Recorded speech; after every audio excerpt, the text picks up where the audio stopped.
Greetings, comrades. The discussion on the impact of migrants in South Africa continues. We have been discussing this in this platform, that what we envisage is not a situation where migration is down south. Migration should be all over, but because of economic situation in a number of African countries, particularly within the SADC region, we see migration one way south. This has caused tensions in communities.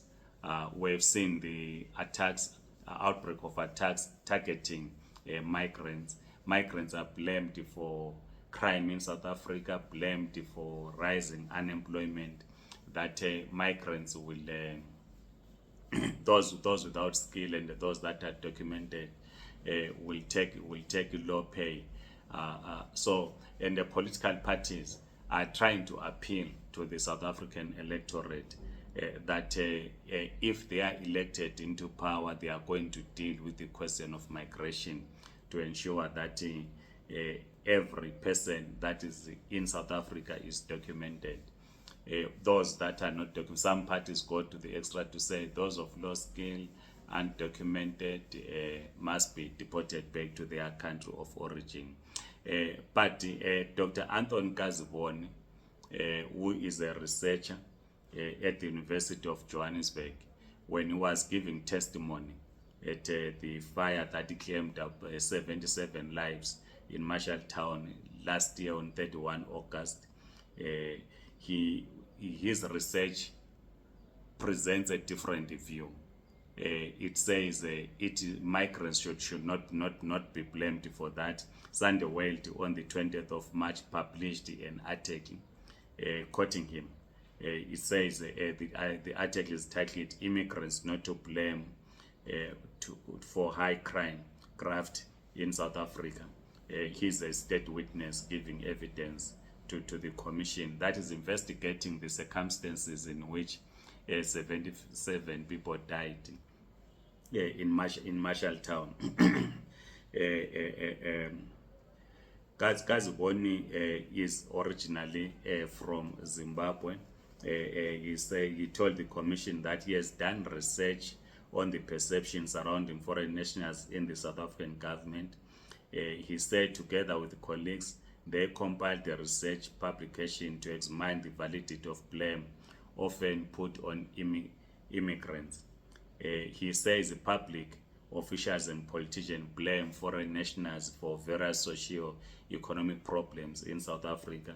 These include the crime, unemployment, and other ills that confront the South African society. So it's an interesting debate. We tracing the impact of the structural adjustment programs in the rest of Africa. We have discussed the structural adjustment program in Zimbabwe, which was similar to GEAR, which was adopted in South Africa in 1996. The question therefore is it the neoliberal economic policies that contribute to rising unemployment? Is the capitalist economy that contributes to the rising crime in South Africa? And because South Africa is an unequal society, is that caused by migrants? So it's a debate that is ongoing. But in a number of African countries, be it Zimbabwe, be it Tanzania, be it Zambia, be it Nigeria, economic structural adjustment program were introduced with the hope that they were going to assist in rebuilding the economies of those countries, but it did not. This is why in the main we are seeing migrants flocking one way down.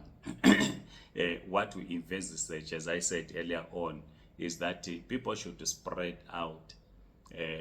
We need to industrialize our economies, particularly in the SADC region, so that migration is not one way down. So But as South Africa goes to an election, this dominates the political discourse, the question of migrants.